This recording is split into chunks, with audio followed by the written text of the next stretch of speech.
Ігрова індустрія – це місце не тільки для розваг, а ще й для дивних та шалених історій, курйозів та подій, які просто виносять мозок. Доброго дня, шановні! Мене звати Ігор, ви на каналі MetaBeaver, а це відео є добіркою з 20 найдивніших історій ігрової індустрії за весь 2022 рік.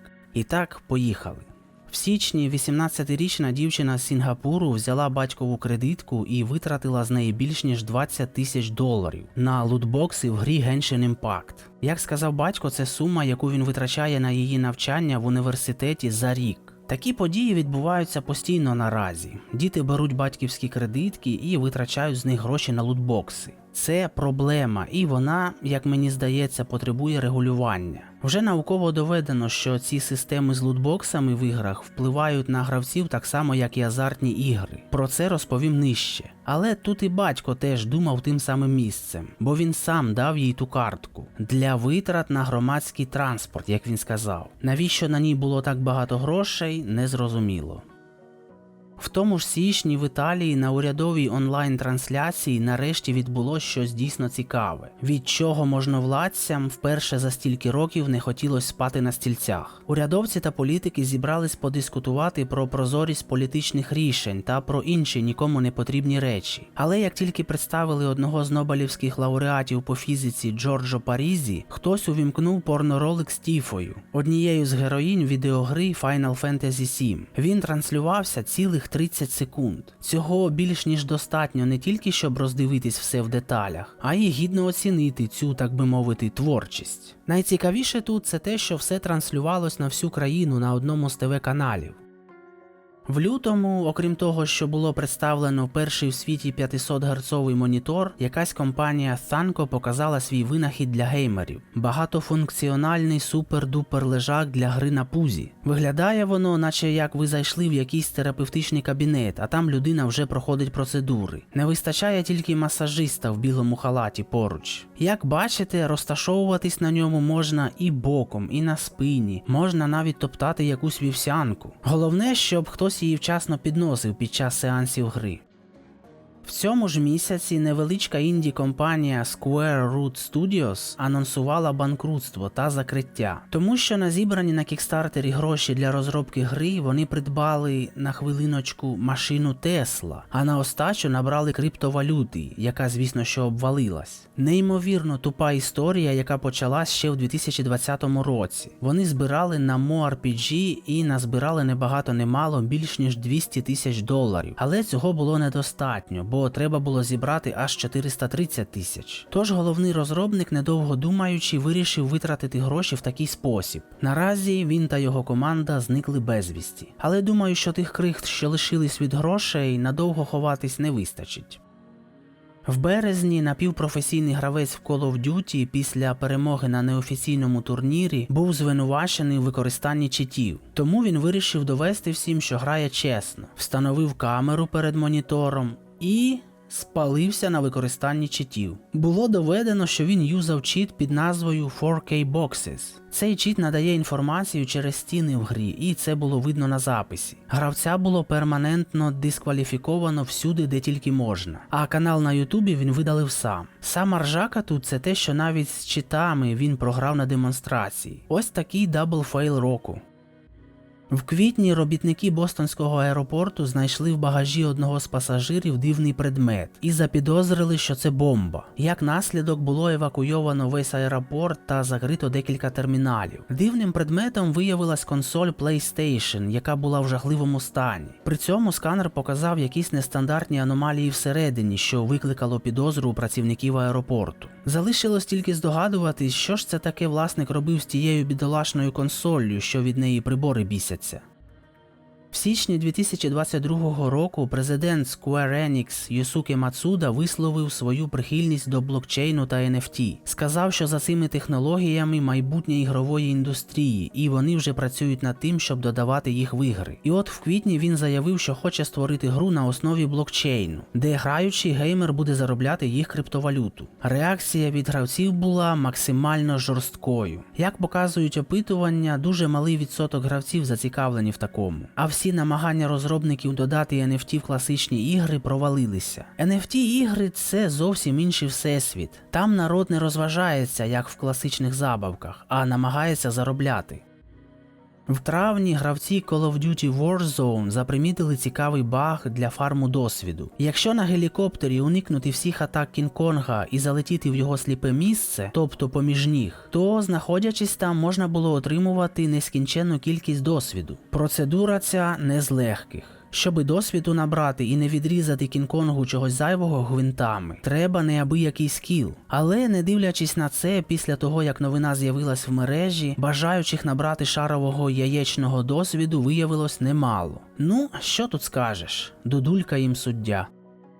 В тому ж травні з'явилась новина, що якийсь гравець під ніком Бахадорі зміг закінчити 12 ігор серії Assassin's Creed, не отримавши жодних пошкоджень. Зайняло це в нього аж 9 місяців. Він сам собі поставив правила, серед яких ніяких перезавантажень та рестартів. Саме тому деякі тайтли він розпочинав з самого початку декілька разів. Так більшість ігор він закінчив в рамках 100 годин. Четверту частину за 250 годин, а Вальхаллу за 800. Ось такий хлопчина. Сам собі придумав змагання, сам вигадав до нього правила і сам став його переможцем. Судячи з того, що в нього й досі пара тисяч підписників, його рекорди мало кому цікаві.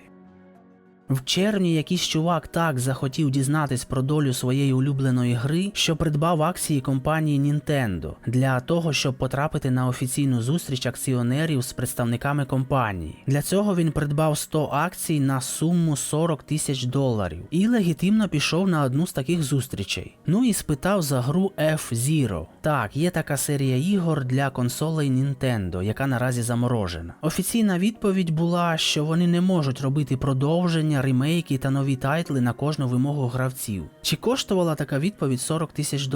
Ну, думаю, що це вже вирішувати тому горе-акціонеру. В цьому ж місяці Іспанія ввела закон про регулювання лутбоксів в іграх. Це перша країна Європи, яка за таке взялась. За результатами ініційованим урядом дослідженням, лутбокси викликають патологічні, компульсивні та бездумні вчинки і психологічні розлади на додаток. Коротше кажучи, це азартні ігри, які руйнують людей як ментально, так і матеріально. Наприклад, в 2020 році прибутки від лутбоксів оцінювались в $20 мільярдів. І тенденція така, що до 2025 року купувати лотбокси будуть більш ніж 230 мільйонів гравців. Тож треба з цим щось робити вже зараз. Добре, що хоч хтось це розуміє. В липні була дуже прикольна новина. В університеті штата Джорджія в США провели серйозне дослідження мозку під час гри в відеоігри. Дослідження проводили за допомогою модифікованого та заточеного спеціально для дослідження активності мозку апараті МРТ.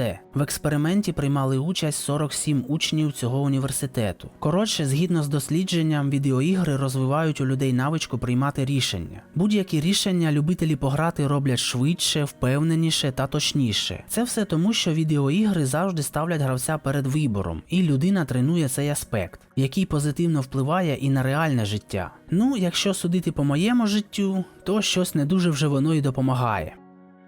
В цьому ж липні група хакерів змогла вкрасти понад $620 мільйонів з гри Axie Infinity. Це гра Play to Earn, тобто грай, щоб заробляти, заснована на токенах та криптовалюті Ethereum. Хакери опублікували оголошення про вільні неіснуючі вакансії в одній модній компанії. На це оголошення клюнув головний інженер-розробник гри Axie Infinity. Після декількох раундів переговорів хакери переслали йому PDF-файл з деталями про роботу. Після запуску той файл заліз саме в гру і відкрив доступ хакерам, які забрали внутрішньоігрові активи. Схема класична як світ, зветься фішинг. Тут треба, щоб сама жертва була трохи лопухом, бо інакше не спрацює.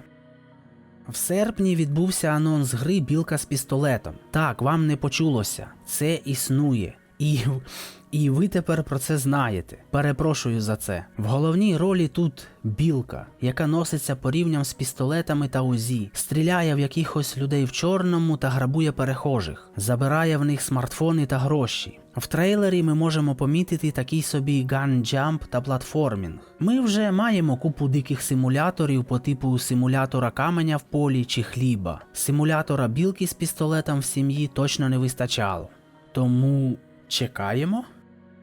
У вересні минулого року було офіційно оголошено, що розробники гри Star Citizen отримали більш ніж $500 мільярда на краудфандингу. Нагадую, що перший збір вони ініціювали аж у 2012 році і отримали від гравців просто якусь божевільну підтримку. Скільки ведеться розробка гри, стільки вони і збирають гроші. А це вже більше 10 років. Хочу підкреслити, що крайні $100 мільйонів вони отримали за останні 10 місяців. Підтримка у гри безмежна. Люди несуть туди гроші мішками, наче зачаровані. А гра й досі в альфі.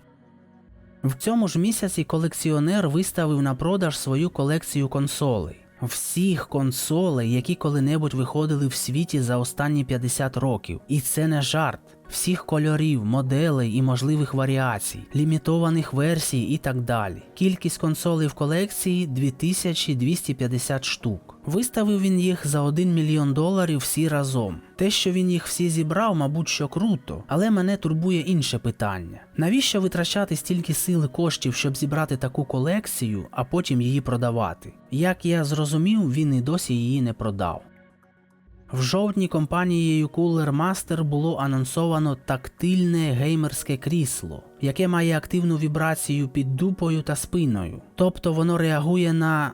А на що воно реагує? Цікаво, давайте зачитаємо, що каже слоган. Створене для того, щоб відчути напругу в бойовій грі, брати участь у пригодницькій подорожі з фільму або насолодитися музичними ритмами. Я вже бачу ситуацію, де в бойовій грі може згодитись це творіння. Коротше, воюєте ви таки, стріляєте нечисть, і тут із-за повороту вистрибує грудаста напівгола красуня, хапає вас і починає шмагати лозиною по 5-й точці. Крісло вібрує, профіт.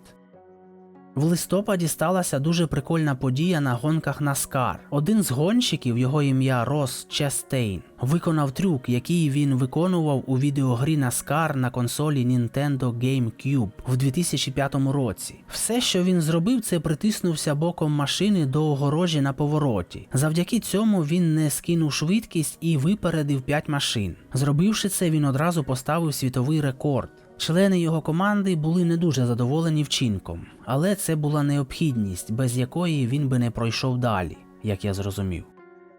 В тому ж листопаді на Росії в місті Вороніж ФСБ застрелили 2 косплеєрів по сталкеру, звинувативши їх в тому, що вони начебто були диверсантами та терористами. Навіть на представленому відео в новинах видно і одяг, і символіку саме з нашої шедевральної гри. Журналісти знайшли їх сторінки в соцмережах і дійсно, що один, що другий були фанатами сталкеру та приймали участь в усіляких рольових іграх на цю тему. Зброя в них була пневматична, тож це був просто розстріл своїх громадян. Порушили кримінальних справ по цій події аж жодної. Посадять до в'язниці за цими справами нікого. Бо це Росія!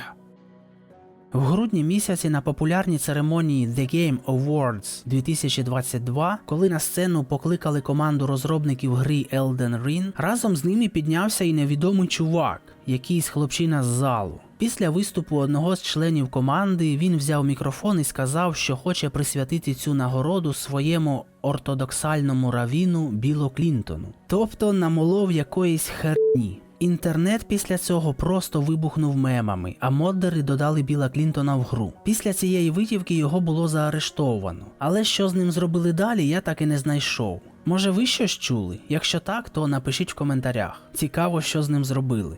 Звичайно, що це не всі шалені новини за 2022 рік. Їх насправді в декілька разів більше, і це не перебільшення. Я просто зробив добірку з самих цікавих на мою думку. На цьому це все. До зустрічі!